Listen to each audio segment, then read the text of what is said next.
सब मम प्रिय सब मम उपजाए,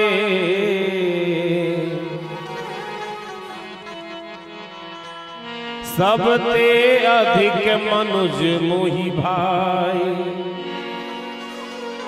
राम जी ने कहा है कि मुझे सब प्रिय है, जलचर थलचर नभचर नाना। जलचर जो मछलियां हैं, कछुए हैं, छोटे छोटे जल में रहने वाले जीव है ना, वह भी मैंने बनाए। थलचर जमीन पर रहने वाले सर्प बिच्छू अनेक पशु सभी मानव जाति तक मैंने बनाई। और नभचर जो आसमान में रहते हैं सभी पक्षी, छोटे बड़े सभी, चाहे वह हंस हो चाहे कागा, सबको मैंने बनाए।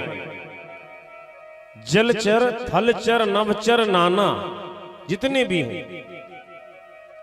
लेकिन आगे ही लिख दिया और कह दिया परमात्मा ने कि सब मम प्रिय सब मम उपजाए, सब मुझको प्रिय हैं, सबको मैंने ही प्रकट किया है, मैंने ही उपजाया है। लेकिन ये कहने के बाद उन्होंने संकोच नहीं किया कि नभचर उनको बुरा लगेगा, जलचर को बुरा लग जाएगा कि हमको परमात्मा ने बनाया और प्रिय नहीं कहा। भगवान ने कहा कि सब मम प्रिय सब मम उपजाए और सब ते अधिक मनुज मोहि भाई, सबसे अधिक प्रिय मुझे मनुष्य है।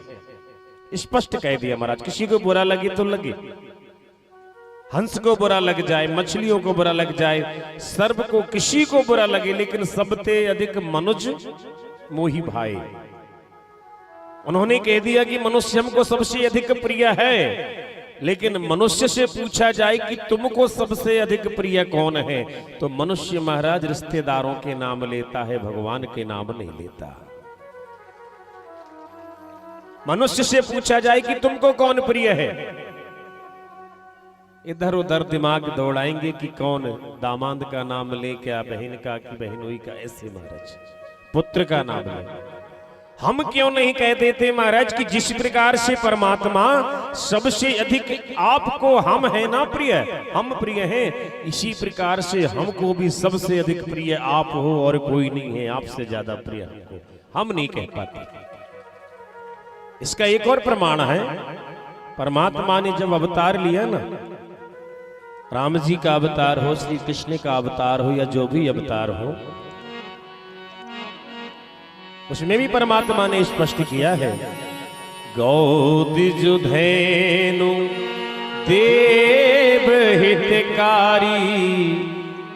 गौ के अर्थात प्रकृति के, द्विज अर्थात ब्राह्मण के, धेनु अर्थात गौ माता के, और देवताओं के हितकारी है परमात्मा। लेकिन मनुष्य का शरीर धारण किया। कृपा सिंधु मानस तनधारी। गौ के हितकारी है लेकिन गौ बन के नहीं आए, प्रकृति के हितकारी है लेकिन प्रकृति बनकर नहीं आए, ब्राह्मण के हितकारी है लेकिन ब्राह्मण बन के भी कहां आए, और देवताओं के हितकारी है लेकिन किसी देवता के शरीर में ऐसे मोह माया में या अपनी शक्तियों के साथ अवतार नहीं लिया। कैसा बन के आए? शरीर जो है मनुष्य का ही प्रिय लगा। कृपा सिंधु मानस तनधारी। जब ये शरीर इतना महत्वपूर्ण है, इतना परमात्मा को प्रिय है, फिर इस शरीर को प्राप्त करके महाराज हम भगवान का भजन क्यों नहीं कर लेते? और जब ये शरीर यहां ही रह जाना है, इसका श्रृंगार क्या करना? जाना परमात्मा के पास आत्मा है, पंच रचित यह अधम शरीरा। अधम भी कह दिया इसको। परमात्मा को यह शरीर, यह तन प्रिय है, और हमको तो इतना प्रिय है, इतना प्रिय कि परमात्मा को ही भूल जाते महाराज इसकी सेवा करते करते। अब देखो सभी ग्वाल वाल है ना, सभी गोपियां भगवान श्री कृष्ण को पर ब्रह्म मानकर अब सब जानने लगे कि ऐसी माया, ऐसे बड़े बड़े चमत्कार कोई और कर नहीं सकता। नंद का लाला जो है परमात्मा है, भगवान मानने लगे। यहाँ पर हम परमात्मा की एक छोटी कीर्तन करें और आज की सुंदर कथा को महाराज हम आगे बढ़ाएंगे। जो कि मानव के शरीर पर आधारित, अर्थात इस शरीर में सुख है, दुख है, मिलना है, बिछड़ना है, कभी हंसना है, कभी रोना है, कभी स्वस्थ है तो कभी रोगी बन जाता है, कभी सो जाता है तो कभी जाग जाता है। और ये शरीर कभी जन्म लेता है तो कभी एक दिन इस शरीर को छोड़कर आत्मा चली जाती है और शरीर को यहीं महाराज समाप्त कर दिया जाता है।